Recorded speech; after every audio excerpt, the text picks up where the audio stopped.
7? Thank God I can do magic, everybody. Shut up! Oh, shit!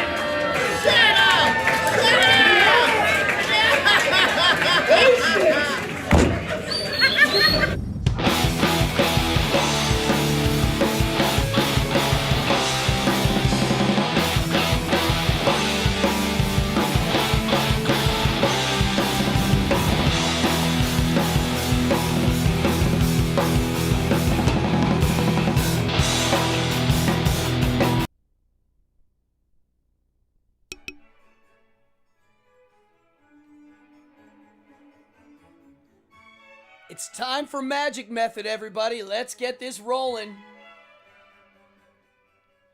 Let's learn some magic tonight, Friday night.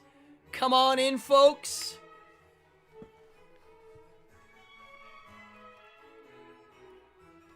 All right. Let's go. Welcome. Magic Method, Level 2, tonight, live. If you're watching, you are, and we got people coming on in. I see people are actually asking about cards right away. William says, bicycle, yeah, bicycles are fine tonight. I'm going to talk a lot about cards tonight. We're going to learn some of the hard stuff. So those of you that watch Magic Method Level 1, you're going to have a little bit of a grasp on how to hold cards and stuff. But tonight's where the real hard stuff comes in. I'm going to teach one thing that is guaranteed to drive you nuts if you don't know how to do this. So come on in, people. I got my crew coming in here slowly but surely. And tonight, here's what you're going to need for Magic Method Level 2. I'm going to show you right now. You're going to need playing cards.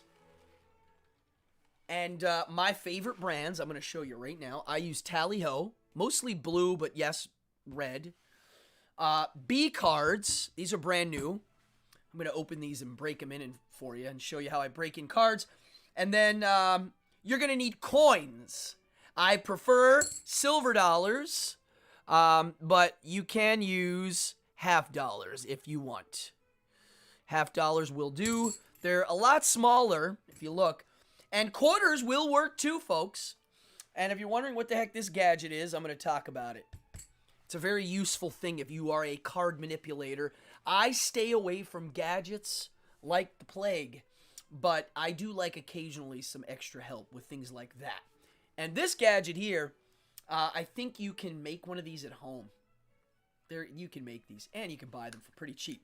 You'll see what this is in a second. And you should get a notebook and write everything down because these Magic Method videos aren't going to stay on my channel. Tomorrow morning, I'm taking off Magic Method Level 1. I'll leave Level 2 up. They are going to be locked. And then the only people that are going to have access are my list. And the list is this. It's very simple.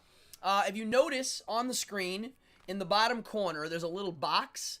That's the subscribe box. If you're new to this, subscribe. Trust me, you're going to want to do that. Subscribe, like, notify. You know what that is. That's the most important thing you do. The second most important thing is tonight, if anybody can donate, donate. Tonight, look at this. We have been doing pretty good with donations. I am not monetized yet to 1,000, which means I can't run ads yet on this channel. So all I have are you guys. So any little tiny bit helps. $5, $1, $20, $50. And if you do $25, folks, $25 gets your name on the list. Here's my list right now. And this is $25 or more. Some of these folks have donated hundreds of dollars. Not kidding. We got Max Heel, Wailing Wizard, Don Slater, Alexander Ray, Ian McDonald, Sean Bonner, Artiri, Mark Mugsy, Jimmy D, Fallon, Mike DeHill. Thank you. You're all on the list. You are my original donors. For the rest of you that are squeezed for cash, which I understand, we are living in a clown world right now. You don't have to donate anything. Sit back, pour yourself a drink, and learn magic. The only thing I ask is tell your pals about this channel. Subscribe, like, notify. Cheers. It's Friday night. I'm having a wild drink tonight. I'm drinking real root beer. Pennsylvania style. My friend gave me some birch beer and root beer, and I'm enjoying it. So cheers, everybody. So, I think I'm going to start. I have a lot to teach tonight. Those of you that are interested in my Kickstarter campaign, it is for playing cards. An evil pack of playing cards called the Satanic Playing Cards, live on Kickstarter, and we're running a contest. If you go to Instagram, Cardone Magic, one word, Cardone Magic, Instagram, there's a post. If you tag 2 people in the post, you are in the contest to win a t-shirt and a pack of cards. So, check it out. I'll remind you guys at the end of this show. Don't worry. This is Magic Method, level 2. I am definitely working on level 3 as we speak. This is where you get to see my version of a technique of sorts on how to learn magic and perform it. Learning it's just not enough. You can learn tricks all day, but they don't mean anything until you show people. So, this is it. This is my magic method. I like learning from people that made their own system from experience. And that's what this is. I've done thousands of shows. I've taught thousands of people now on how to do magic, and I've been doing it since the 70s. And this is just my experience alone. I claim not to be the end-all, know-all on this. It's just what I have learned from doing it live thousands of times and studying how people react to this stuff, right? So, let's get rolling. Come on in, people. We got a crowd showing up. Come on in. If you're new, hit that subscribe. God, I didn't realize how hard it was to get to 1,000. When I first started this channel, I went from like 180 to like, we're almost at 600 right now. Really quick, within a month. It was like, and now it's starting to slow down a bit. I'm trying to stimulate it a bit. Not easy to get that 1,000. So all you got to do is subscribe. I'm going to give a quick little overview of my theory of magic. I'm going to go quick. If you want to see it, watch Magic Method Level 1 tonight, because it's going to be gone in the morning. And I have a new analogy of what magic should look like live. It just came up. I just thought of it. I was like, wow, okay. I like good analogies. If there's a good analogy, it can definitely spark your brain. And here's one here. I always thought magic, when you see it live, we'll get to that.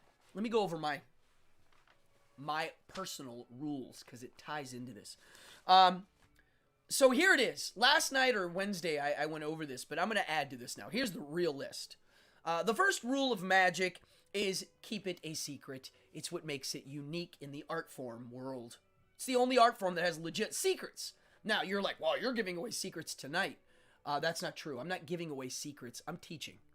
I'm not only showing you the move, but I'm teaching you the psychology and the why, and you got to sit here and watch this whole thing to get it. I'm not just blurting out secrets. Anybody willing to put the time in, I'll explain it to them. They're not going to be able to do most of it, so I don't care. My mentor always said, learn the hard stuff, and you'll have no competitors. Jeff Sheridan.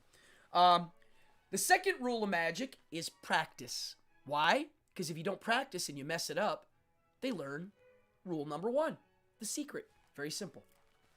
Number 3, the goal of magic. What's the goal? Create wonder. Not laughter, not amusement, not entertainment. Wonder. If you're not creating wonder, it's not magic. And when I mean wonder, I mean wonder. I mean a real experience where the guy sitting there does not have to suspend his disbelief. Magic is not theater. It's not theater. You're not an actor. You're real. You actually can do the things you say. You're not pretending. You do it. You say you're going to make something appear. You do it live in the real world. Not with a fourth wall or a suspension of disbelief. I don't buy into that. Which goes to number 4, magic's real. It's my other rule. Treat it real because it is real.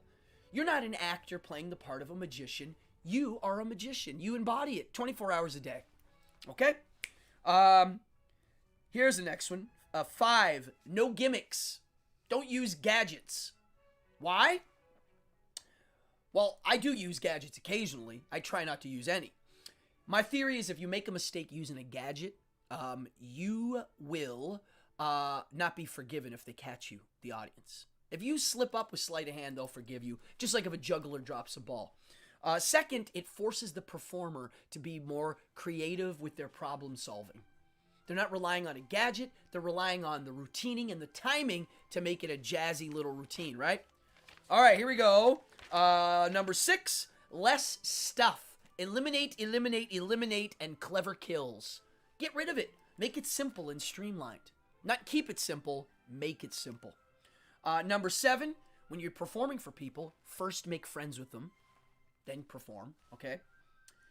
Number 8, it's not what you're doing, it's how you're doing it. Never forget this.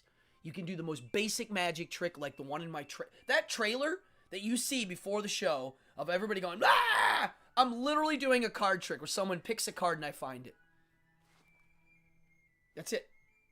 But I'm doing it in a manner that gets a reaction like the one you see. That's what I mean. Number 9, honesty and sincerity is the secret. That's the real secret to making friends. If you're honest and sincere, the audience is going to trust you and let you fool them. Okay? 10, find a practice audience. You got to have people to mess up in front of. You are going to mess up. 8, be prepared. Always be ready to do a trick. If people know you're a magician, deliver the goods. I know some famous magicians that were asked to do tricks, and they were like, well, can't do one. Lame. Number 9. This is a weird one. Don't hang out with magicians if you're a magician. Tony Marks, Jeff Sheridan, I've heard this from a lot of people. I know a lot of magicians. I have hung out with lots of magicians. I am very close friends with lots of magicians. I'm saying don't only hang out with the magic community. It's very incestuous in its workings. It's poetry for poets, and I do think it pollutes your material, personally. This is number 13. I can't keep track of my own numbers. Strive for greatness so that when you're not great, you're still really good.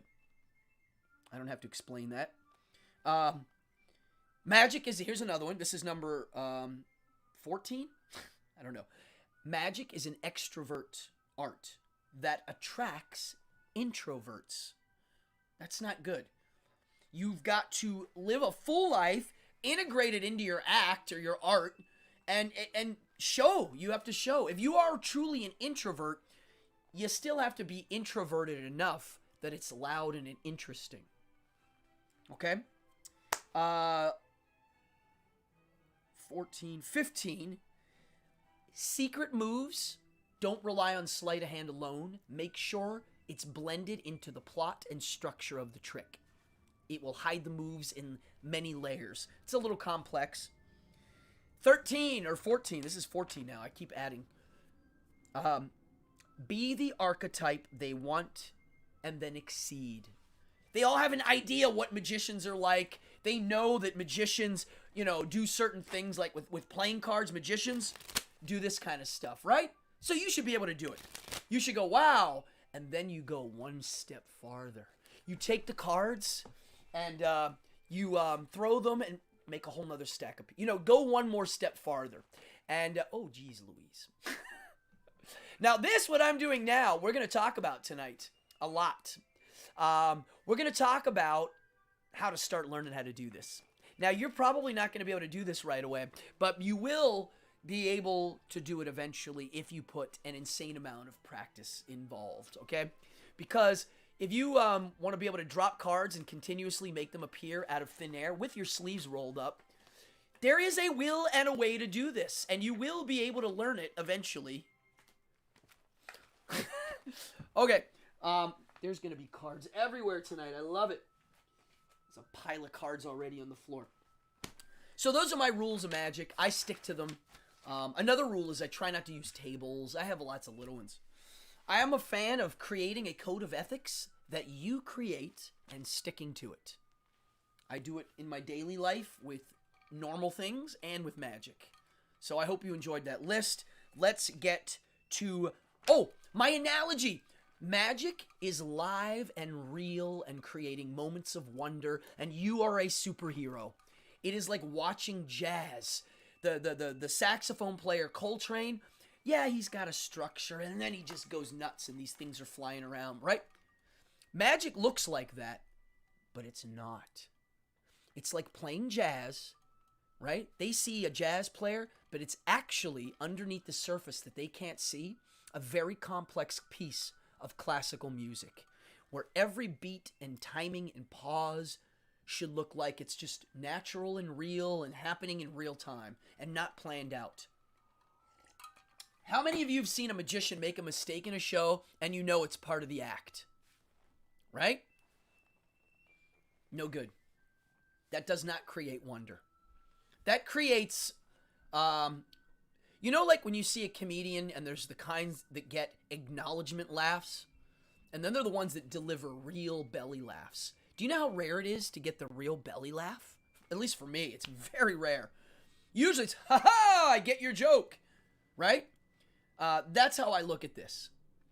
So anywho, those are some thoughts.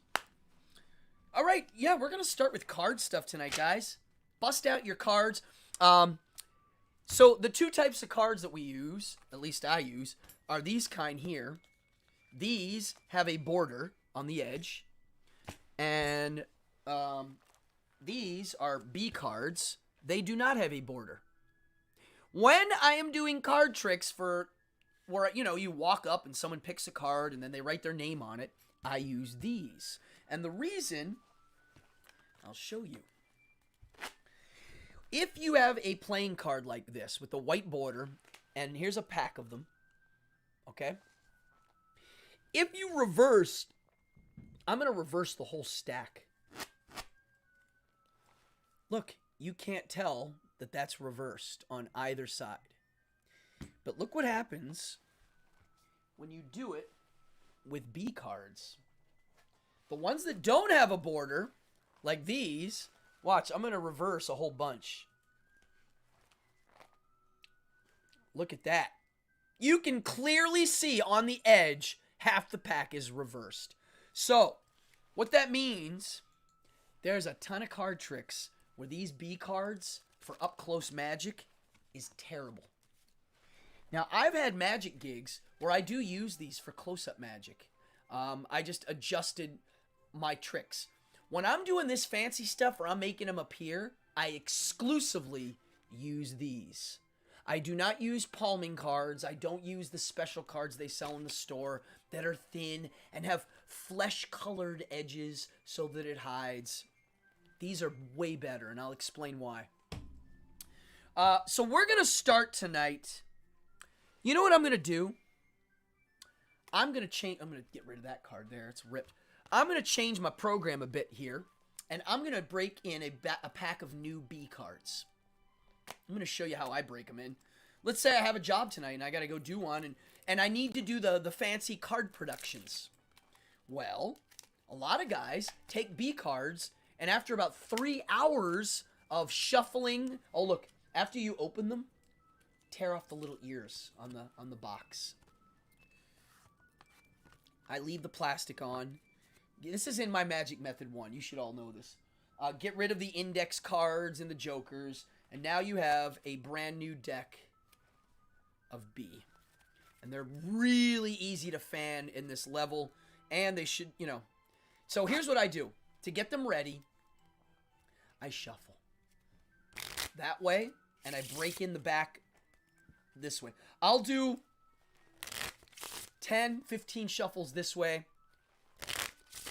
Flip them over and do it the other way. Okay? Right? Then, after a whole bunch of these, I start to squeeze them sideways here. I'm going to use the hand can now. Let's move this. Let's move the money over here. We're going to clean this up now because I'm going to actually start teaching. And if you have cards, you can play along. Watch this. So now I'm holding them like this, and I'm squeezing them like this, right? And watch what I do. I'm going to squirt them out. And then I do it this way. Push them in. keep doing that. I'm breaking the middle. I'm softening it. Now, another old trick that I've read in books, if you have to do any card manipulations or break in a pack of these, put them in your pocket. Warm them up. Not kidding. The silicone stuff that they use for the finish will definitely get a little softer. And then, after you get these really nice, you can do one of these spreads.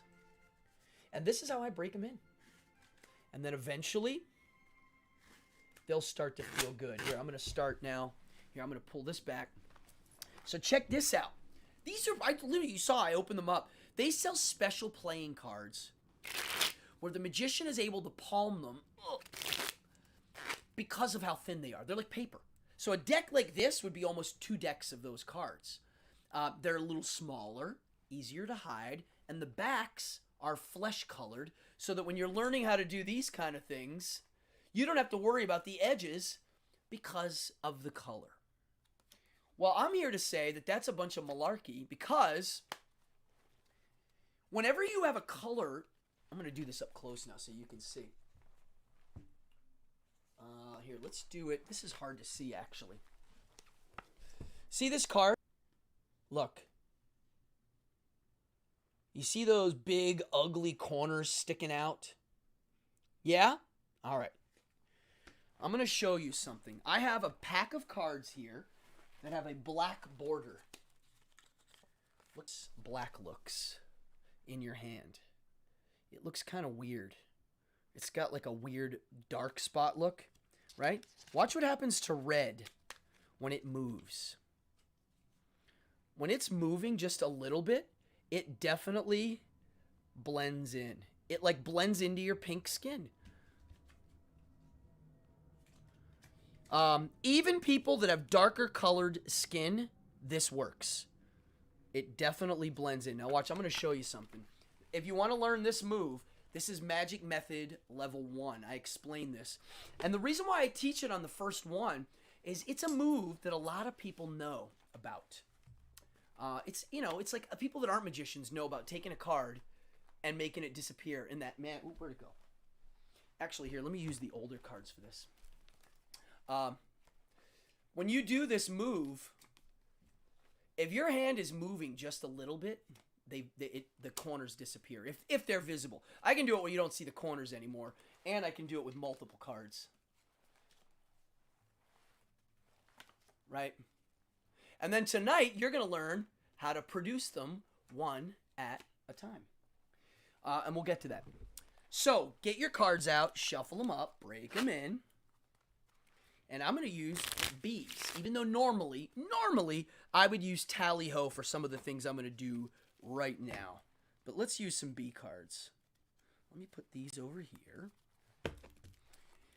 And I want to show you something. Now, when we first did Magic Method Level 1, we talked about dealer's grip, which is literally left hand, you hold the cards. And the move I wanted to show you tonight is this. It seems easy at first, and I think a lot of you will find this pretty darn easy. Some of you may not. See my hand? Okay, that's dealer's grip. This is my left hand. Okay, and the move I want to teach you is this. This is what it looks like. That's it. It's kind of lame. Doesn't look like much. Or that. It looks like I'm just cutting the cards, which I am. It's how I'm cutting them, though. Watch this. So you hold it in your left hand. Your right hand grips at the top. Okay, like this. Thumb in the back on the short end. Front like this. Notice that my forefinger's right here in the corner. And this is my right hand. Watch this move.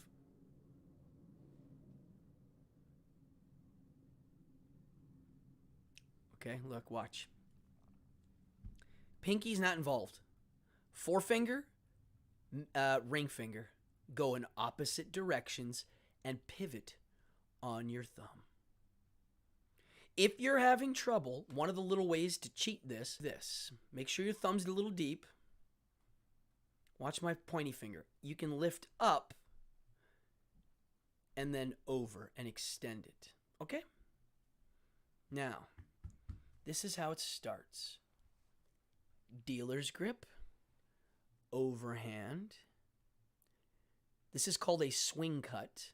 Now, the top packet is going to go in the crotch of your thumb. Look. I swing cut. This goes here in the crotch, and this goes on. You just cut the deck. Now, it's very common for people to do this. They swing cut, take it, and then do that. It just looks awkward. Why not go straight into swing cut or dealer's grip? So it starts in dealer's grip and it ends in dealer's grip. You're wondering what's the big deal of this? Well, I'll show you. Let's say you have a pack of cards. You can pick it up and do that and cut them, right? That was a fake cut. I believe it to be the greatest fake cut of all of them. It looks real. See, 9 of the, here we'll do. We'll put the king on the bottom and the queen at the top, so you can keep track of them. Look, there's the cards. Here, I'll cut them, and that's it. Okay, I'll do it again. Now, here's how it works. It fools me, and I know what I'm doing. Look, watch this. You cut, take it, click them together, set this down, and set that down. It's hard to believe. It's the click that sets it and makes it look real. Watch. So I'm going to cut the cards. So the thing that you got to remember is after you swing cut, you take the top, you click them, you immediately set right, then pass this one over and set that on top. I call it a false click cut. If anybody here knows what that's actually called, tell me. I don't know where the heck I learned that. A lot of magicians are really into crediting everybody, and I know too many little things now that are mix and matches of so many different moves. I'm starting to lose track. If I do remember the name of who credited or who created these, I will. But yeah, here. So here you go, swing cut. Bam. Right? It doesn't look good, that cut without a table. Look, I'll do it without the table. It doesn't have the same flow. If I do this, it looks legit. But it's not legit. Now, the other thing that this is really good for, and I taught this in Magic Method 1, is the pinky break. Pinky breaks look like this. You'll have the cards like this. Here, actually, I'm going to use the big camera for this one. You see this right here? A pinky break is where... Oh, wait, that lighting's no good there. Hold on. I don't like that lighting. Hold on. A pinky break is this. Your pinky here has a break in the cards. That's a clunky one. A real pinky break looks like this. You can't see it because it's literally just my flesh stuck in the break, barely. Okay? Here's the thing with swing cut. If you start like this and you swing cut it, like I just taught you, you can immediately go into a pinky break. Okay? And because of that, it opens the door to a lot of magic. I would say I use a pinky break a lot. Magicians use lots of pinky breaks. And not only that, if you get good at holding a break, practice transferring the break. If you can see, I just transferred it. It's still there. See it? You can see it, right? If you have a pinky break, you should be able to put it in the other hand, gesture, talk, and you still retain it. You have to make sure it's not in the front. Now, when you're learning pinky breaks and how to hold these, jam your pinky in big. Because if you lose the break, the trick's over. Okay? I wanted to go over this swing cut. It's a move that again, you use it a lot. Look, right there it is. It's a real cut. It's swing. You take it in the crotch of your thumb and complete the cut. It's a really easy thing to do once it's there. Okay, cool. The other one I wanted to go over. Well, we're not going to go over that.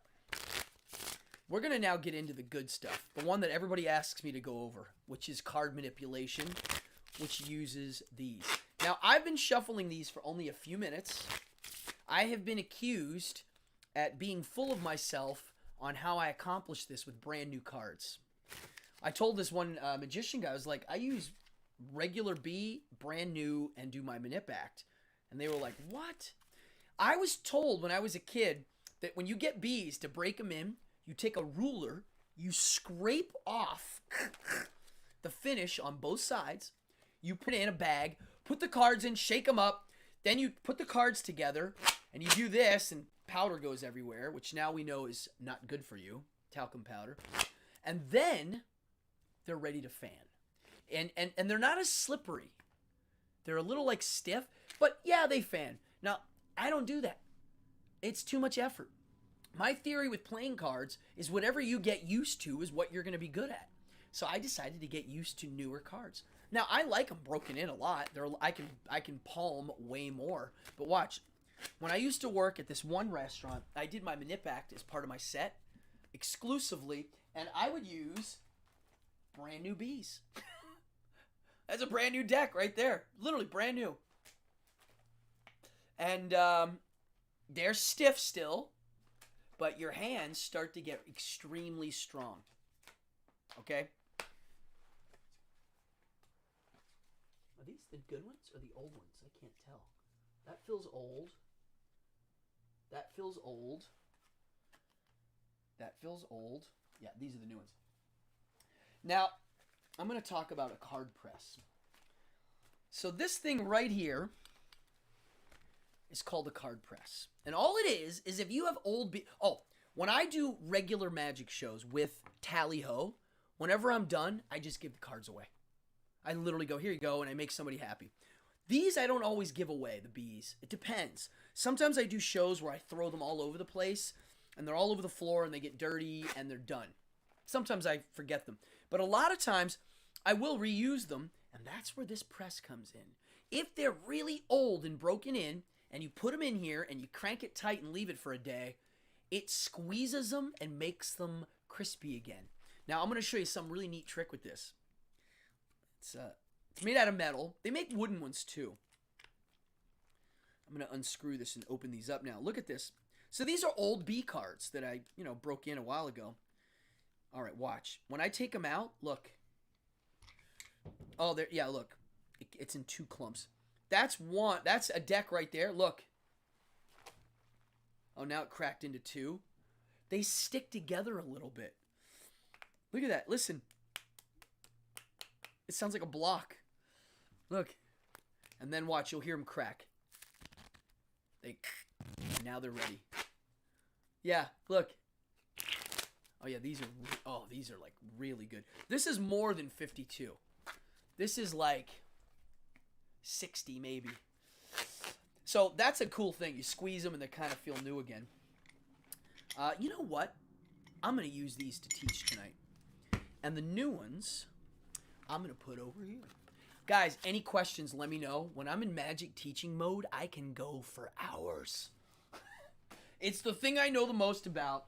And it's the one thing that I can talk about endlessly, the details. Because there are so many little details. So look, I'm going to take these now and put these in the card press. So these are old, beat up. I used these last night, actually, at a show. And tomorrow I have a show. A live gig, believe it or not, which is rare these days. Oh, look, big stack. That is almost 2 decks of cards. I am going to put these in the card press. So tonight, I'm going to teach you how to do the one card again. We'll go over it. I'm going to teach you... with old cards is easier than new. Yes, Eric, correct. Get some old cards for tonight. If you want to learn how I learn, is after you get better, Start using newer ones because the newer ones will make your hands stronger. All right, here we go. Let me put these in here. So you put them in, make sure they're really square, like that. It's like a big old hamburger. And then you tighten it up. And then just leave it sit. Oh, wow. You got cards from the 80s. Sometimes the really old ones get brittle. They get a little brittle, but I don't think the 80s ones... I have cards from the 80s that I don't use. That I still use sometimes too. Just for fun. Okay. So, get out a card. Just take one playing card right now. This is a fun thing to practice. Just throwing them. Especially when you're not looking. All right. So, the technique for the one card vanish, I'm going to go over it again because it's also used in another thing. Look, watch this. Right? Notice that when you hold this, the face of the card is facing that way. It is not like the back. It is the face. Okay? Because when you make it appear, you want them to see the card, right?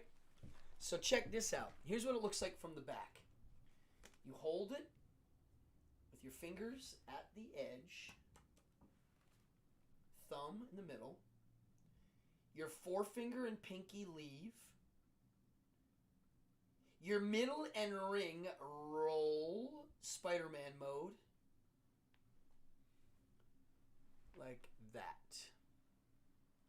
These, if you wiggle them so you can see, take the edge. It's got an awkward kind of jam to it. So, here's the timing I came up with years ago. It's down, see my finger stick getting ready, and then up. The up is where it goes back. As you're moving, it goes back. It doesn't go back like that. I mean, you see it go back. Look. Looks terrible. This, you don't see. See, I looked up with it too. Look. Okay? It's up. You're literally doing that. You're throwing it in its... Well, that's gone. Yeah, you're literally throwing it up, and it comes, So, and to make it appear back out, if you relax your hand, slowly it comes back. What I'm doing is relaxing, letting go of my pinky first, so that it ends up in this position. This is really hard to teach, and I will not be able to teach that to you. You just got to do it thousands of times. And when I say thousands, I'm not, see like that there? You literally have to learn how to do it 1,000 times. That's it. So that is a one-card vanish production. Very popular. Lots of people know it. Questions, please ask. If you want me to redo something or explain better, just tell me. I lagged out. Does that mean the screen stopped working? I'm bad with computer jargon. Now, here's where it gets wacky. I'm going to teach you something that's not a move. It's the get ready to learn a really hard move. So first, take half the cards. You only need half the deck for this right now. And you're going to hold the cards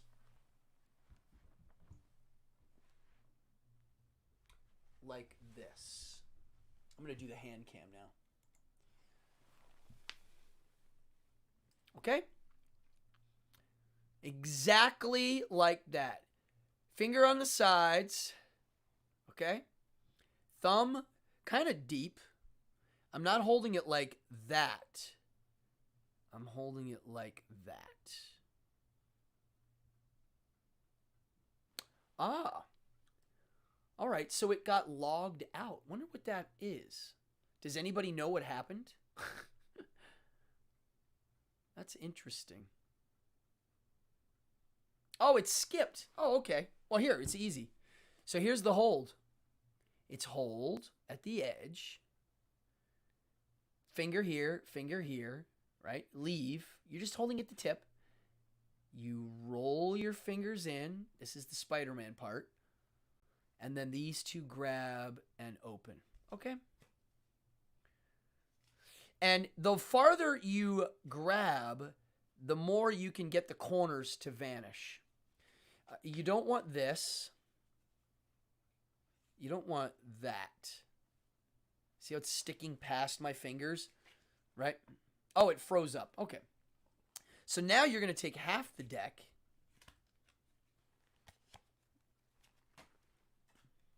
and hold it like this. Now watch what I do. I'm going to do the Spider-Man move again. Except this time, it looks like that. So my thumb's here. I'll do it again. This is really hard, folks. Just watch. So I'm holding them like this in my hand. Thumb here. Watch. They go in. They roll in just like this. It's the same. Look. Except now, it's like 30 cards. So watch. Right? Now watch what my thumb does. My thumb goes down towards where my pinky is.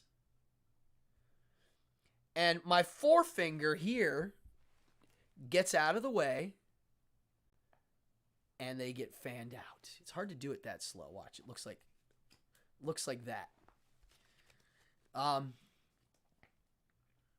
do it again slow. Watch. So here, you roll them in. Thumb goes near the pinky. Pointy finger gets out of dodge. And then, notice how my pointy finger goes down as my thumb. It's so hard to do it this slow. Good question, Libra Liz. I'll explain in a second. Right now, everybody needs to do this in your right hand. And I'll explain why in a second. Here, Libra Liz, watch what happens when I fan cards in my left hand. No pips. Look what happens when I fan cards in my right hand. Pips. Cards, American cards are designed to be spread from left to right, not this direction. See, you can't see the corners. So you should learn this in your right hand. Your hands are not strong this way. They might be strong this way, but this muscle here, that's not strong. Mine is strong. I can squeeze almost an entire whole pack on the back of my hand at this point. Okay? It's very hard to do. So, you're not ready for that. All I want you to do is start fanning from that position. And the only way to do it is like this. You roll it in. Your thumb goes to your pinky. And then the thumb pushes up and your finger pushes down. And if you're doing this correct, look what happens. On the back, these fingers aren't even touching anything. Look at that. It's just... Here, I'll stop it in the middle so you can see. That's all that's holding the fan. Look at that. Let me try to do it from that position. Look. Oh. Watch this. Folks, this is the equivalent of learning how to play a Mozart song on the piano, except with playing... Look, my fingers aren't even touching anything. This is not easy. Now... That, what I'm showing you, is the beginning of learning the coveted split fan, which we are not learning tonight. Your hands are not strong enough to pull that off yet. It does take hand strength and an obscene amount of practice to keep doing this over and over again. And yes, I do have arthritis. I don't know if it's from doing this for this long, or if it's from just natural means, and this just makes it hurt. But I use my hands a lot in very detailed little things, and this is one of them. But what I want to teach tonight is how you can pluck them out of air 5 cards. A lot of people can go, I mean, I have a lot of non-magicians go, oh, hey, can I show you a trick? And they go, and they pull a card out of the air, right? And then I go, oh yeah, want to see another one? And then I do the whole grade.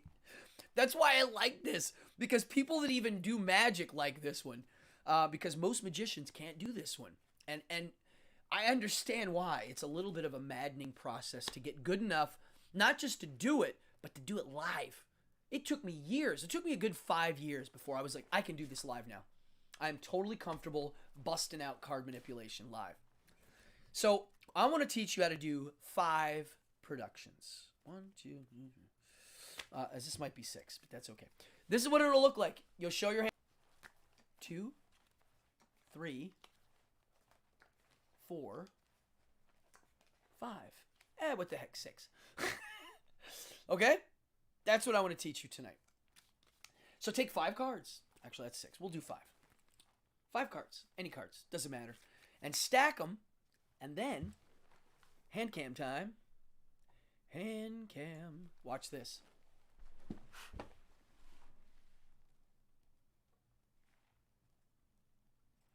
You're going to stick them on the back of your hand.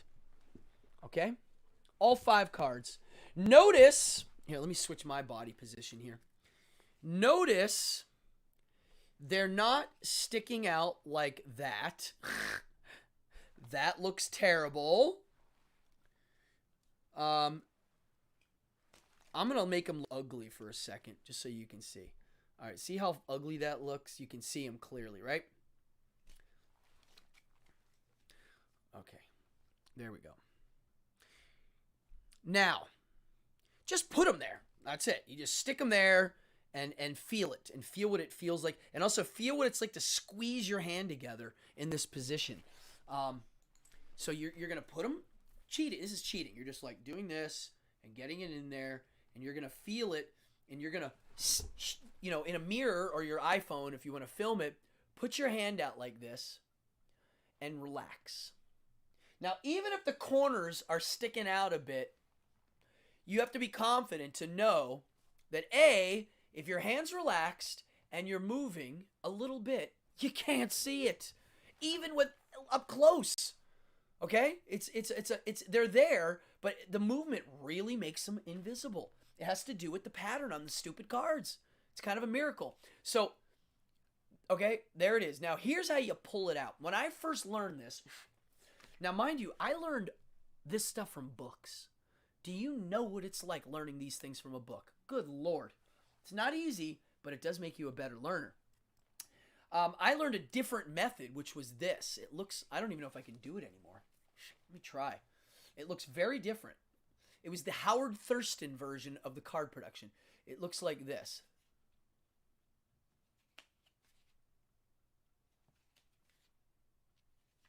That's it.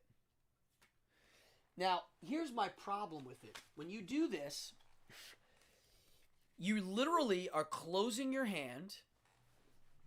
So it's open. You're closing it, pushing down, and then your thumb slides up as your hand goes back. They do get a glimpse of the stack somewhere in there. No good. And then the newer version looks like this. You're pulling them through your fingers. Look, I can even do it slow, and it looks cool. And I know some manipulators that do it super slow. I like it a little jazzier. Not too much. I like this speed with some pauses. Now, here's how it works. I'm going to do the details now, and then we're going to talk about timing. I do not expect everybody to be able to do this. From this position, watch this. See my thumb? My thumb is going to touch the corner. And my pointy finger, as soon as that corner's touched, gets out of dodge. It literally points back to the wall. Look at that. So here, there. See my thumb? Boop, boop, boop, boop. Okay? And when your thumb goes here, I'm going to lick my thumb. When your thumb goes here, you want to reach deep. Because, watch what happens. Your thumb slides one, and your finger comes back. The most common mistake to happen is this. You're pulling, and they pop out of your pinky and you lose it. Okay? Let me look at the comments here to make sure everybody is getting this, because it's not easy. Thank you, Libra Liz. Yeah. It's a little more like, whoa. It should look like you're pulling them out of thin air. When people literally say to me, my God, it looks like they're coming out of thin air, that's what you want. It should look like you're plucking them. The other thing is, don't worry about the movements yet, because I have come up with a movement that I do think is the best way to do it. I've watched a million card manipulators. I only have a few favorites. It's very popular in certain areas. I don't like most card manipulation acts. Even the guys that are really good, I don't like their acts. It's overkill. It's too much. The emphasis isn't focused. It looks like a dance act with things flying around, and then these little things are happening. I don't like it. My favorites are Jeff Sheridan, Jeff McBride, and Cardone. Okay? If you watch their acts, streamline, simple. Cardone's is pretty crazy, I gotta say. But what you see is simple. So here we go. 5 cards, back of the hand, jammed. Right? The corners are there. There they are. They're sticking out. Okay? Don't worry about it. Thumb goes on the top corner. Pointy finger gets out of Dodge City. And your thumb literally slides it over. And your other finger comes back and holds the stack. As soon as you drop it. Oh, notice the cards hide in the corners now. Okay? You're cool now. You got stuff to hide it. Watch. As soon as it drops, another one. And another. And another. And you can keep doing that, right? Now, here's where it gets fun. Here's the mode of how I produce cards. Watch. I go up, slow, and pull back. I learned that from a book.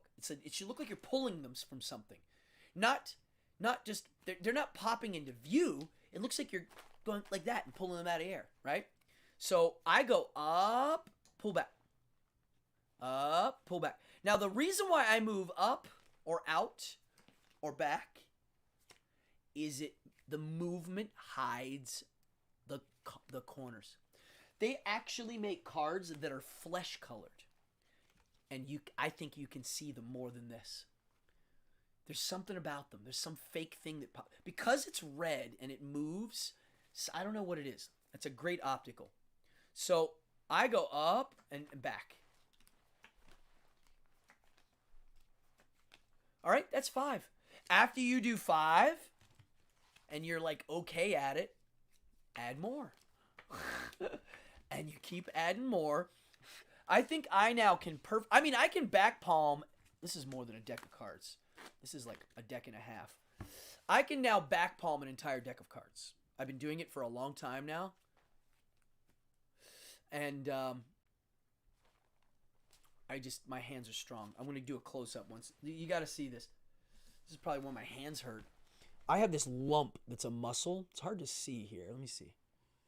Well, first of all, the palm of my hand's really fat and swollen. This part. And this part here is like a goose egg at this point. It's just from holding cards and squeezing them. I mean, I literally squeeze cards, this way and this way. Daily for the last, 40 years, 35 to 40 years I've been doing this. So my hands are definitely used to it. I like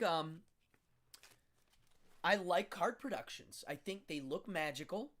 It's happening it looks like a real life cartoon happening live with no special effects except the real thing. And magicians that know how it's done are impressed, and people that don't know magic, their minds are literally blown. So, yes, William, look, I'm telling you, any magician watching this, you have no idea how cool this is if you get good at it. And I don't mind teaching it because most of you won't learn it. I know you won't. So I don't really care. There's so many other ways to do it. Once you get good, you can do it on both sides. This is the back side of my hand. right? And then you can get good at showing the other side and hiding them. That's a very advanced move, and vice versa. Oh, I just ripped a card. Yeah. Anywho, that one's got a rip in it. That's what happens when I do it with those magician-y palming cards. Is when I'm doing this split moves, they rip. They get ripped because it's too violent of an action. So that is, any questions, ask. It's not easy. Single card productions is what they're called. And there's a million versions, but that's the traditional back palm version. Someone told me that Cardone's cards, and I have friends that own these, so I should call them. I heard that he broke them in by taking them and slicing them with a knife. He actually, now he didn't cut all the way through the card, but he kind of like put a little cut that would like soften the middle a bit. And Cardone, when he did his card act, it starts with him wearing white leather gloves. He does it with gentleman gloves, right? And as he's doing it a couple times, he does it where he's taking his gloves off and doing it. Way advanced. I have not, in my life, I have never seen someone live do a card manipulation act with gloves on. I've never seen it. I don't know how it would look. I'm curious if it has an impact on the audience. I don't know. I'm amazed by it. He also has a move where he's pulling a handkerchief through his hand as he does it. A little too much, but he was the master, Cardone. If you want to look up videos of Cardone, there exists. There's one film of him doing his act that's pretty cool. It starts off with cards, and then it goes into his cigarette act. You're going to have to really look close to see the detail because it's a black and white TV special from the 50s. It's the first televised magic special that he was on. Cardone. Cardini. People think I named myself after Cardone because I'm Cardone. But it's my real last name. His last name was Pitchford. I think his name was Richard Pitchford. I could be wrong, but I'm pretty sure it was. Yeah, I was born with a crazy magic guy last name. So that is my version of how 5 card productions work. Pointy finger out of Dodge City. See? Bye. Thumb engaged. Look, it's like automatic. I go, oh, and it's there. And there's 1. And 2, and 3, and 4, and vice versa. All right, folks. You got a lot of practicing to do. Magic Method 3 is probably going to be cups and balls, but maybe I'll do another one on just this because the next moves that this comes to get crazy harder. And I'm talking like you just getting used to holding cards in these positions. Like, you see that? See, I can rip out a whole giant stack of cards from that position. And also, it's just a lot of work, guys. It's meticulous, nonstop practice. Mirror work, making sure you know your angles. Also, here's the thing I didn't even mention. When you're doing a magic show, whether it be in a living room or someone's house, or a backyard or a theater, you got to know where everybody's sitting. Because this does not look good if there's someone sitting right there. That guy's going to see everything. So you need to know where to stand or not do a trick. You got to check your angles. You got to make sure all the angles are good. And the other thing is this. When you're doing these card productions, you got to make sure not to do this. Because the guy sitting over here can't see because your body's covering it. Okay? So the way I do it is I make sure my shoulder is that way so that it's open. Something small. All right, folks, let's keep it moving. Can you believe it's already been an hour? I mean, it goes by like that, man. Just like life. If you blink, time moves pretty quick. Get out some coins. Let's do some coin work. This is going to be a little bit more useful. What is good to focus on when practicing in a mirror? All right, you ready for something really cool? I'm going to tell you so. I wasn't going to explain this, but now that you ask. Of course, when I was a kid, we didn't have iPhones. I didn't grow up with a video camera until I was way 18. I had friends that had them, so I didn't get to use it for a practicing tool. All I had was a mirror. Now we have iPhones.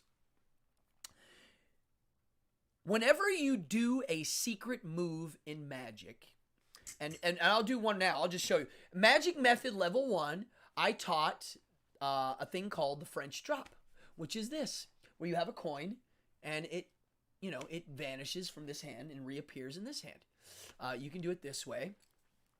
I do it this way in my show. Whenever you do the move, I didn't notice this until an old magician guy told me. He goes, every time you do that move, your eyes blink. So anytime you do a secret move, your eyes blink. Anybody know why? I'm curious. I know why. This is pretty mind-blowing. This is Stoicism 101 right here. We blink so that we hide the secret move from ourselves. It's your subconscious going, I didn't see that. It's secret. I don't want to see it. It's nuts. When I realized I was doing it, I was like, oh my God. Weird. It kind of made me nuts because I kept going, oh, I blink every time I do the secret move. Don't blink when you do the secret move. You're telling the audience, there it is, there it is. I don't think it's too serious. It was just a very interesting thing of how we lie to ourselves and believe it. It's a human condition. It's not good. It's us, what's the word? Exuding toxic positivity. You're like, I'm doing something that's not good, and I'm going to hide it from myself. I'm going to close my eyes.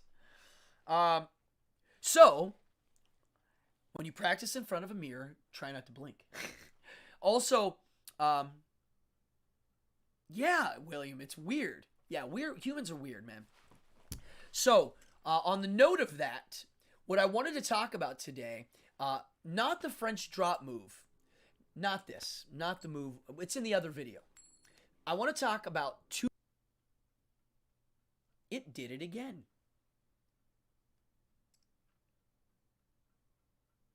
I think my internet's jumping around.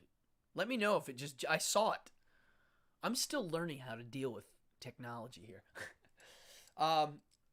This is what I do in my other hand. These moves here. They're called roll downs. Yeah. So when it skips, folks, what happens? It just kind of blinks for a second? I'm assuming because you're chatting, so. It says dropped frames detected. I've never had that happen before.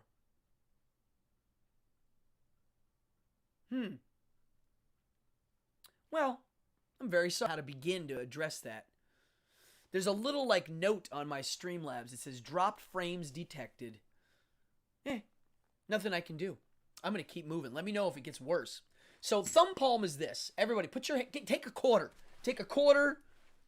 Take a silver dollar. Look at the size difference. Jesus. Put your hand out. Here, we'll jump to hand cam now. Put the coin on your tip of your finger. Okay? Watch.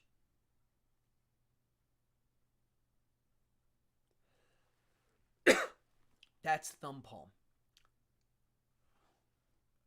Look at that. Your hand looks pretty empty. If it's relaxed, it looks okay. Now, here's the thing that's weird. This palm, it's hard to pick things up with your thumb and finger. You almost can't. You can move things, but it's very hard to pick up things. Okay? Now, I'm going to switch to the big camera now because, look, I want to show you something. That thumb palm, I'm going to put one in thumb palm here. Look, if your hand is relaxed, you should still be able to see your thumb. That is no good. That's what you want. You don't want that. That looks horrible. I've seen magicians that do that. They're like, standing on stage with their hand in this awkward position. You want it relaxed. So what you do is get used to putting a coin there, putting it in thumb palm, and gesture. See how floppy my hand looks? That's what you want. That's years of practice. It's just relaxed and loose and confident, and after a while, it looks like you have nothing in your hands. And you don't until you want to. And I'm going to teach that now. So watch. Thumb palm. See this little wiggle? That's so you can see the coin. Look, if I don't wiggle it, you can't really see it. But if I wiggle it, you can see it. So here's the move I want to teach. It's you take the coin. You can actually see it go in and hear it, and it's gone. Okay? And here's what happens. From this pinched position, it thumb palms like that. Now, even if I don't have rings on, you hear it go in my hand. Watch. This is cool. Sorry, I'm licking my fingers to get my rings off. All right, watch. I'm going to do it for real.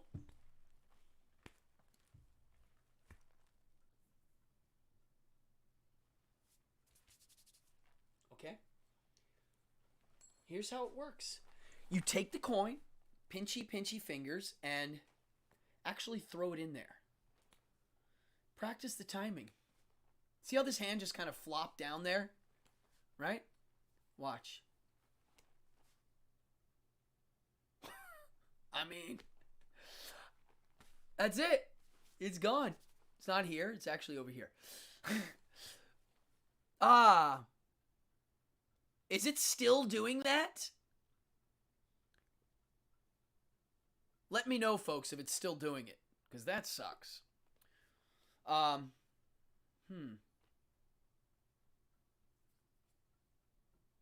Yes, William. The timing is it. Now, there, bad magician. Bad. Or it doesn't match. It's the timing.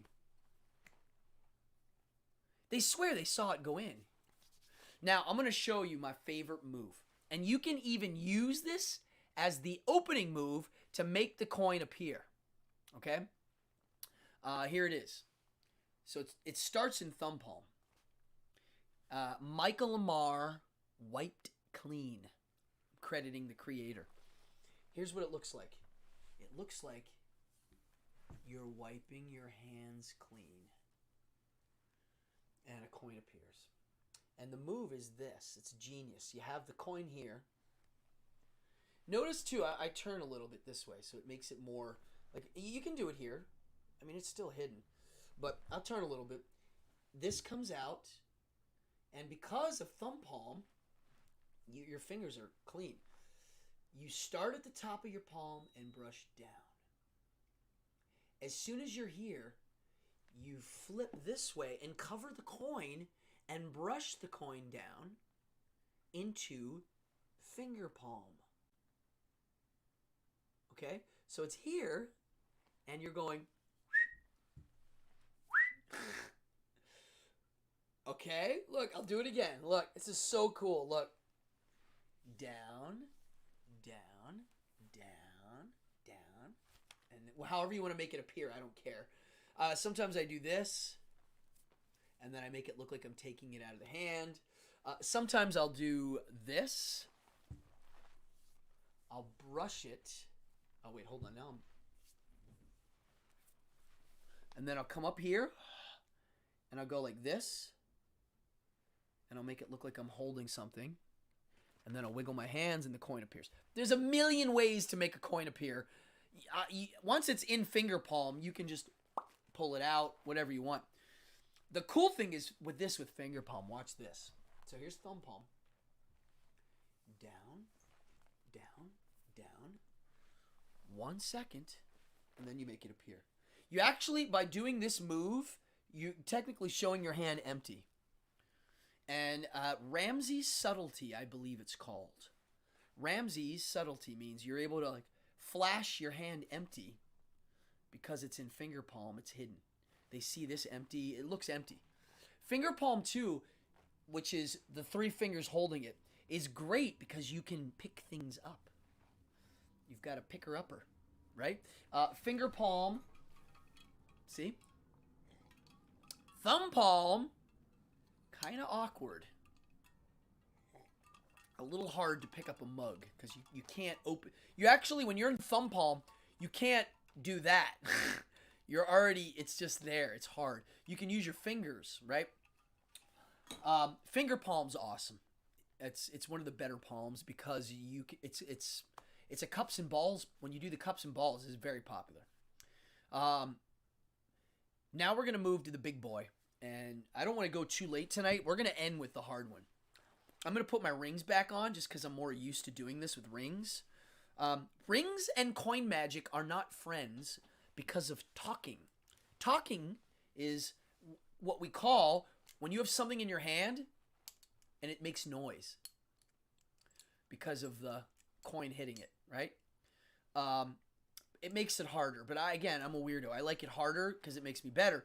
I'm going to show you now the granddaddy of all the palms, classic palm.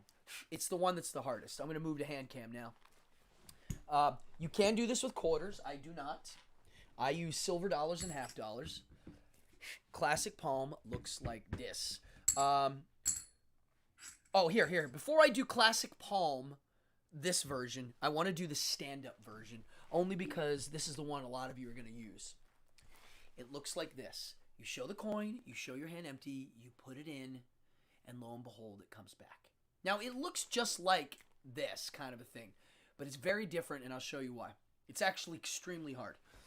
From this position, it's very easy to take it from your pointy finger and go from here to there. It's like ready to go. It's there it is, and it just goes in. You don't have to do anything else. To take this coin and to get it to here, which I'll show you in a second. It's hard to do it in this manner. You can't do that. Okay? Watch. It's here. To get it in the palm of my hand from here is literally impossible. So here's what you do. From this position, it drops. It droops. Now, these guys here take it. And they put it in classic palm. Classic palm is by far the most superior palm. It enables you to use your opposing thumb. It enables you to, with an open hand, pick something up. It's literally like having an extra set of fingers because you're classic palming. Notice how relaxed my hand is? It doesn't look like that. A lot of guys, when they do it, their hand is jacked to hold it in. Here's how it works. This is why it's hard. Okay, ready? So from this position, again, it's going to droop down. Oh, Jesus. It's going to droop down. Your fingers take it. Now, a lot of people think it's staying there because you're squeezing your hand like that. The fact is, your thumb's the only thing moving. It's your thumb palm that's doing all the hard work, not that side. Okay? So, and the other thing is, a lot of people, when they do it, they go like that with their thumb before they put it in because they're opening it up and letting it in. They'll show it, and their thumb goes out, and it goes in. Bad. So what you want to do, and this is from David Roth, the coin expert, keep your thumb and finger together.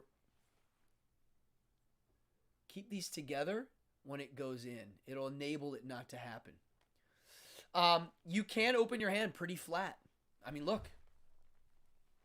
It's very relaxed. I can pick up a pack of cards. I can talk. I can pick up a drink and drink it. I can oh, there it falls. I can gesture, but I can't flash it open. There's no way. Okay? Now, the reason why this is a superior palm, watch this. I love this. This is one of my favorite things to do. It's a little hard to do here because I'm looking at a camera on the side. But here's 4 silver dollars and empty hands. Okay? Watch. Watch.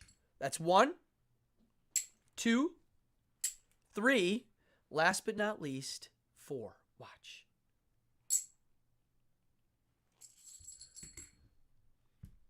I'll do it again. Look at this. It's a great optical illusion. And I'm going to teach this now. You show it, you put it in, you put 2 in, you put 3, and last but not least,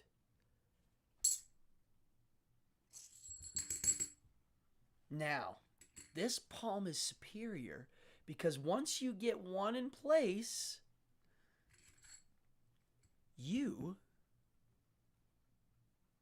can keep adding to it.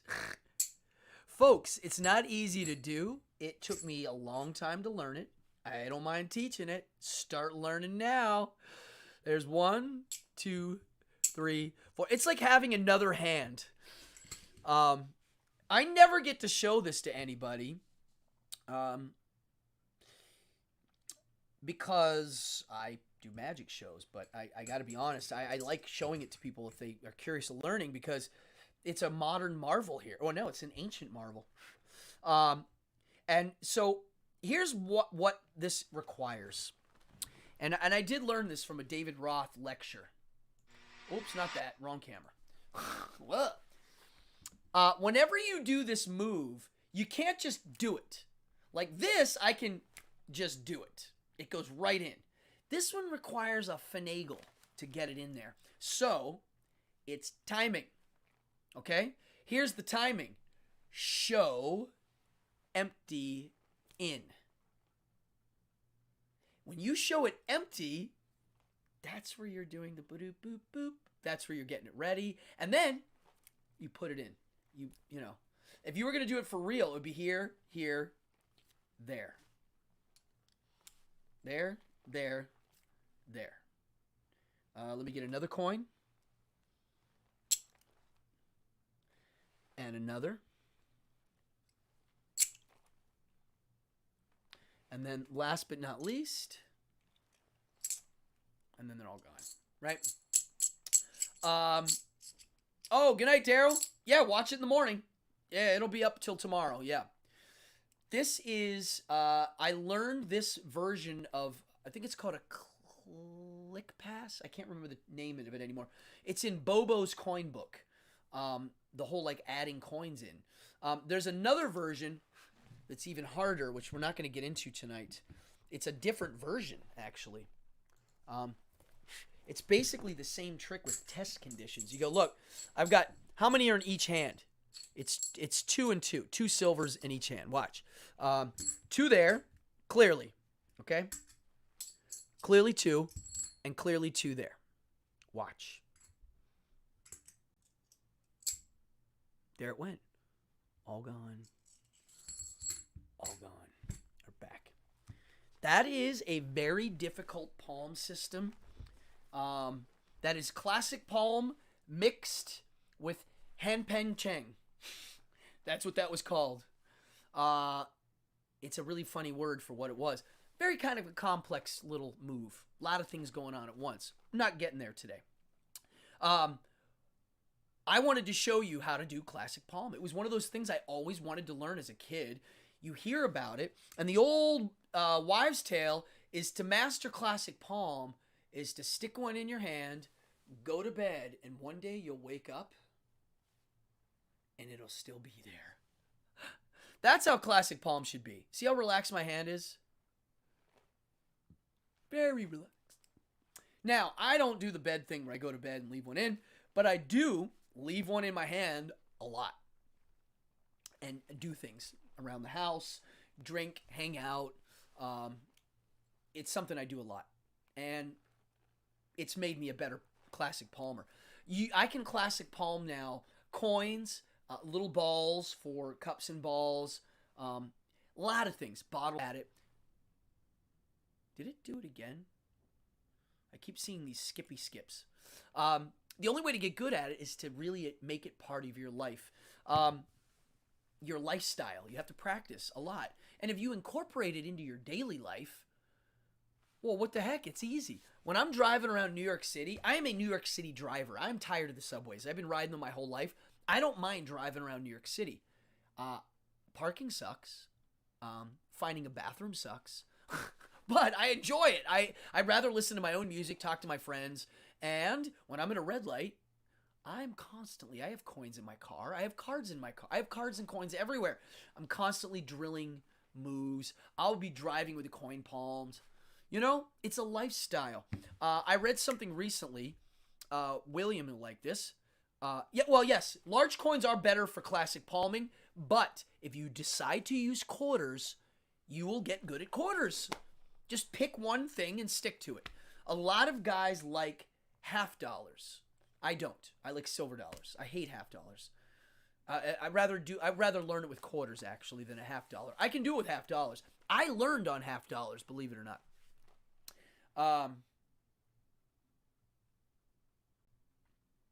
Yeah. Well, the big coins are only good if you're doing stage magic. I don't really whip these out when I'm doing the up close stuff. Occasionally I do, but it's very rare.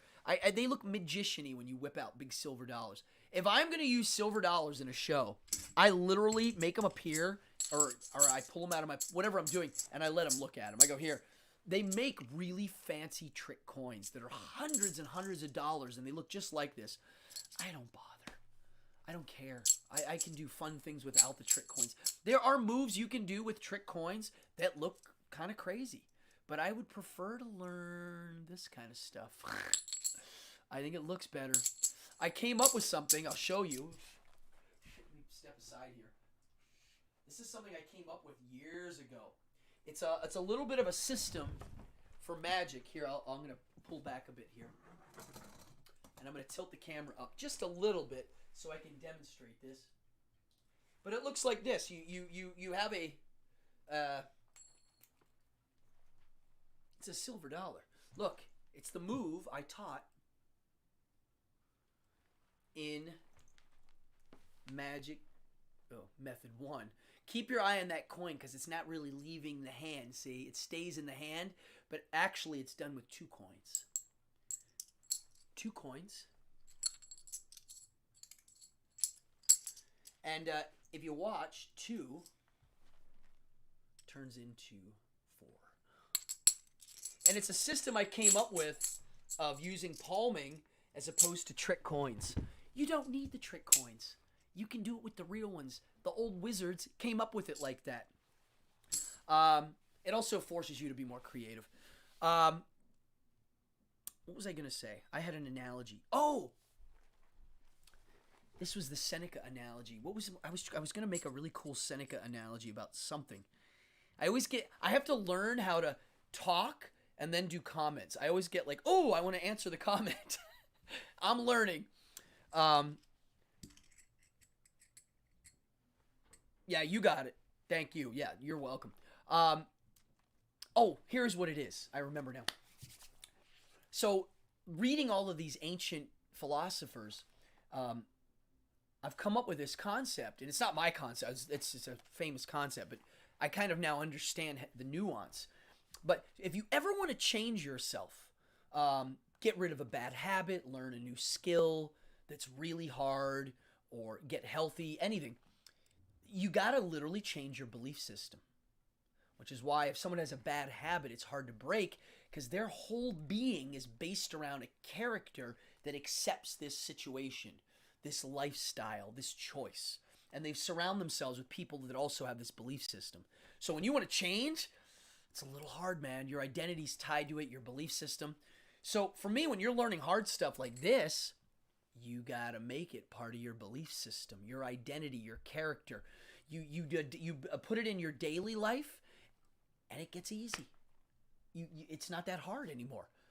It's like exercise. If it becomes part of your belief system of how you wake up and your identity is this, it's actually kind of easy then. And so that's my wise word at the end of all of this is if you want to learn any like little skill, whether it be magic or anything, you got to make it part of your daily life. And it doesn't have to be obsessive compulsive. It's just, the practice I tell people is 10 minutes a day. You do 10 minutes of this a day.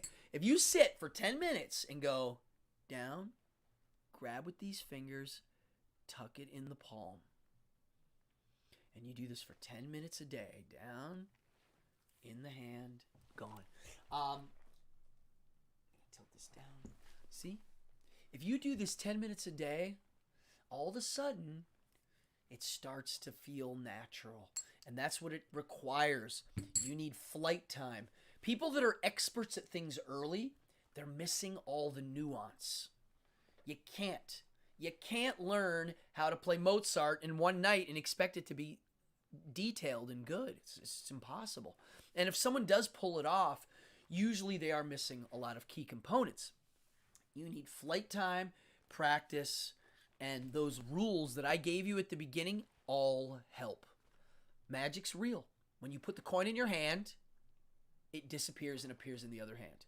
That's what actually happened. That's what they saw. That's what happened. It's real. You don't say, oh, by the way, I'm going to go into character mode now, and I'm going to pretend like I have magic powers. And you are also going to pretend like I have magic powers. Cool? Cool. Here, let's shake hands. All right, ready? That's not how magic works. People go, hey, I heard this guy can do crazy stuff with his bare hands. And then you just do it. Imagine going to a pro wrestling match. And they announce at the beginning that, ladies and gentlemen, by law, we have to announce that this match is 100% choreographed. Oh, God. Boy, that's just ruin it. I'm a fan of it's real. Treat it real. And that's what pro wrestling does. It's real. Yeah, that was great, folks. I hope you guys got a lot out of that. That was a lot of talking. I usually lay back a bit and let people chime in more. This was me just going blah, blah, blah, blah. So I want you all to practice. I want you all to message me. If you're new in here, please do me a favor and like and subscribe. And folks, we got this rolling. Anybody wants to throw some donations in, that makes me happy and goes right into the show. If not, the best thing you can do is tell your pals about what I'm doing here. Trying to reach 1,000, it ain't easy. It's really hard. And if you watch these videos on how to get to 1,000 YouTube subscribers, they all say the same thing. Patience and diligence will do it. And that's what I'm doing. I've got patience. I'm getting better at it. I used to be a very impatient person, and I'm getting much, much better at it. I do have the art form down of stick-to-itness. I'm very good at that. I have a very good track record with things that I've learned in the past, staying with it my whole life. Whether it be magic or music or my friendships or things I hold dear to my heart, I don't change. If I like something, I like it, and I want to learn everything. I want to dig deep. I'd rather know this many things, but a lot about them. That's just the way I am. And I think a lot of you are also like that, which is why you're attracted to this art form or this channel or things I have to say. You're like me. You like to focus and get deep. Yeah. What do you call that card manipulation where you make the card appear out of nowhere? Single card production. That's what it is. It's a single card production. You can look up that or multiple card production, which means lots of cards. There's ones where you're doing the back of your hand. There's ones where it's forward. There's ones where your hands are clasped. There's one where it looks like this. I hate it. I never liked it. A lot of guys like it. You're like this, and there's a card. And you're like this, and there's a card. Not my thing. I do it in both hands. I do it where, yeah, I mean, you've seen me do it. I do it where it's in both hands. Amanda, yep, learn all about the topic of interest. Yeah. Yeah, I mean, it's all about focus and discipline and sticking to it. And that's what all art is. If you don't develop the skill down to a minute detail, what's the point? Right? All right, folks, we have been rolling for an hour and a half nonstop. I had a blast. I like teaching magic better than anything, and I hope you're getting something out of this. I only share so that you guys can get a little bit out of it, learn a little philosophy about how it works, maybe learn how to do one card production so you can freak out your friends and kids and nieces and nephews. Everybody needs a magic granddad or uncle. Come on. I had a granddad that would do lots of little tricks around the house. You know, we all need those people. It's just it's an archetype of importance. The magic granddad, the granddad that shows up, the uncle, the godfather, the neighbor that everybody knows can do a couple tricks. That could be you. And you don't have to be a professional magician. Most aren't. Most people that do magic aren't. They do it for their friends and family, and that's great. That's what I'm here to do. So I hope you had a good time tonight. I'll be back, I think, on Sunday or Monday with an evening hour, and I'm going to keep doing these. My next magic one is probably going to be on the 3 cups and the 3 balls. And when I do that one, I do believe I'm going to charge an admission fee. The reason why is because my cups and balls that I have developed is a very unique version that I've come up with on my own. It's my own sequences, moves, and theory on how to perform the cups and balls. It's not easy. It's even more work than some of the things I'm doing tonight, but it's the oldest trick in the world. It's so cool to say, hey folks, do you want to see the oldest recorded magic trick? And then you do it the real way. Doesn't get any better. So that's probably going to be coming up on that. You know, I actually thought of doing my cups and balls as part of my Behind the Devil's Curtain, which is kind of cool. William says, do you have a specific cups? I do. I use, in my shows, every single one of my shows, I use these. These are brass. They are brass and old. They're not that flashy. I just like the shape and size. I also have a metal silver set that I don't use as much. Here, I'm going to show you. Let me see if I can do this. I'm going to tilt the camera up a bit. Hello.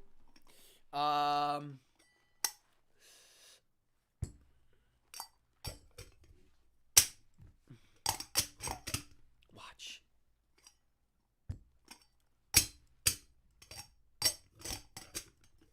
Watch. There it is. Boom. So that is one of the oldest magic tricks in the world. It's been around forever. It's really simple. It's beautiful. It's theatrical. You can, yes, they have a little ridge around the edge. You can, here they are. The thing about this, you can use a cheap set and still do awesome magic. I mean, you can do like, I'm doing this awkwardly because I don't know.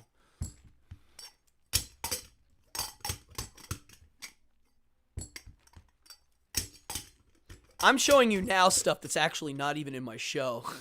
These are just weird moves that I've come up with on my own. Whoop, there they're rolling. Cups and balls are one of those things that it's my favorite. And I put a lot of work into some new ideas.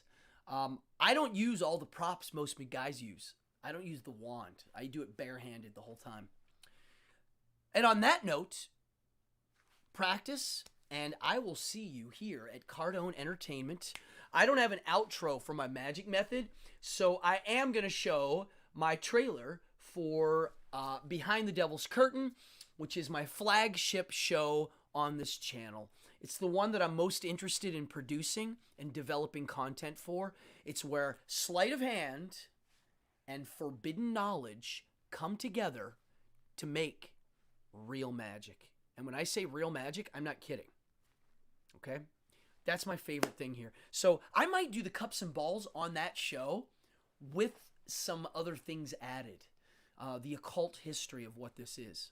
So I'm not sure yet how I'm going to present it. But at any rate, it's going to be a very special class, and it means a lot to me. It's stuff I've been working on my whole life. So, exercises. Yeah, practice.